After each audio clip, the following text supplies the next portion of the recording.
So today it's my daughter Maya's 12th birthday, and I kind of reflect on the feelings I have with my kids all growing up, and just generally how I feel about it. So if you're a parent and you have kids growing up, this might be relevant to you.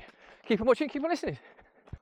Welcome back to consecutive day 1557 of a diary of a Runpreneur. If you believe in my mission of saving the lives of children by attempting the ultimate ultramarathon of run blogging on consecutive days a distance of a lap of the world, barefoot style, then do give this a subscribe, share, like and comment. More people we get in front of, more money we raise, more children's lives we save, which is why I do this every single day. Thank you as always, and let's get started.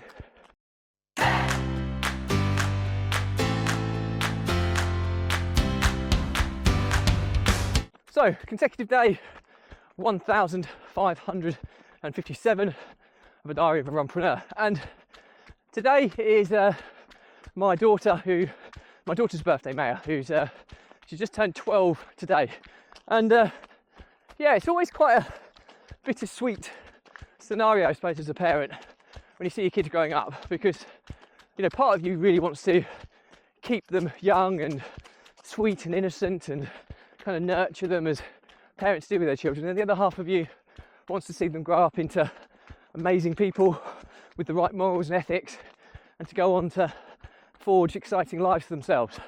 And yeah, it's just interesting because I'm running here. I've got my eldest son Leo next to us. Say hi. Hi. He's 13. He goes on 14 in January, so only a few months before he turns 14. My daughter Maya has just turned 12, and my youngest son James is 9. He turns 10 at the end of this month in September. So they're all growing up quite quickly, and yeah, I have mixed feelings about the whole thing. You just see, you know, them change and grow up, find their own independence and need you a little bit less. Perhaps not quite yet, as my eldest isn't even 14 yet. He hasn't even got a job, so worst case scenario, they'll still need me from a financial perspective, but they do start to kind of forge their own ways. And as a parent, like I say, it's really mixed emotions. I think my wife probably struggles a little bit more with it, as she's probably more maternal than I am paternal. You know, I'm quite keen to see them grow up and excited for what their future holds, whereas I think my wife likes to keep hold of the times when they're little and they need you, and you know, you have these little things that just would be kind of lost and unable to survive without you. And I think it's a feeling of wanting to be needed. I think that's probably what it comes down to, and that's not a bad thing. I remember my late nan, who was like my second mum really. You know, my mum used to work quite hard, so I spent a lot of time with my nan, and you know, she was like a second mother to me. And I just remember the joy. She told me once that she loves having me round. She loved, even when I was an adult, coming around and feeding me and looking after me, because that's what made her feel purposeful, had a need for her. Because I think that's the thing, as you get older as an individual, that you're needed less and less by the people around you. And the cycle of life, you go from being this person of responsibility with your children, but you get to a stage where you then slip onto the decline of life, and then you need your children to support you.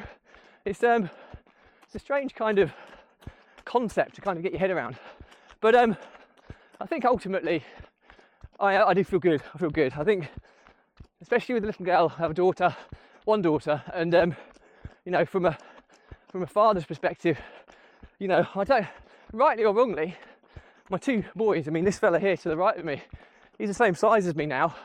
Unfortunately, he's just a boy in a man's body, so that's the kind of only giveaway. But he's a big fella now, and he's going to be bigger than me very soon. And you just kind of get the feeling that your boys can kind of look after themselves, and girls can absolutely as well. This is very old-fashioned and a traditional way of thinking. But just as a father, as being a father of a little girl who was this little tiny little thing that I used to kind of carry everywhere with me, is now standing on her own 2 feet, and obviously she's been standing on her own 2 feet for a long time, but you know what I mean, it's a figure of speech, and starting to not need that soft, nurturing side from her father as much as she used to, crave it. As his father, you just feel a little bit pushed back. But it's normal, and it's not about me, it's about her growing up. My boys, they show their signs of affection all the time, even if it's just a punch in the gut or something when I get up in the morning. That's, I know, deep down, that's our way of communicating, to say, you know what, I love you, Dad. I get a punch in the gut. That's what I mean, I love you. But yeah, it's all changing quite rapidly, and I just remember the parents who are generations ahead of us saying that cherish every moment because it goes so quick. And I was like, yeah, good one, when my babies were keeping me up all night and all that side of things. But it really has gone so quick. And I think the learnings from my diary on this topic in particular, about your kids growing up and how you have to adapt as a parent, is I think your children will always need you. They just need you in different ways. And I think I kind of coming to terms with that is really important, and understanding that. But additionally, you need your children in slightly different ways as well. So it's a kind of a two-way street. But the one thing I've always said, that life is a journey, it's not a destination. And it's about enjoying the journey, living for the moment. And obviously you have to have a little glancing eye in the future, but it's about having experiences. And that's why I try to do so much with my children now, to create the best experiences that will live with us forever and ever in terms of memories, because nothing else really matters. It's relationships, it's love, it's kindness, it's experiences. And the more you can do with that now in the present with your nearest and dearest, the stronger those relationships, and the stronger those relationships will mean to your everlasting legacy. So anyway, that's it from me. Questions or comments, drop me a line. I'll respond to everyone. Do remember though, if you believe in my mission of saving the lives of children by attempting the ultimate ultra marathon of run vlogging on consecutive days, the distance of a lap of the world, barefoot style, and do give this a subscribe, share, like and comment. More people we get in front of, more money we raise, more children's lives we save, which is why I do this every day. Heavily linked to this topic today because I have children of my own. I know how vulnerable they can be. So yeah, do support this. Thank you as always. Stay positive, stay happy. I'll see you again tomorrow. Say bye, Leo.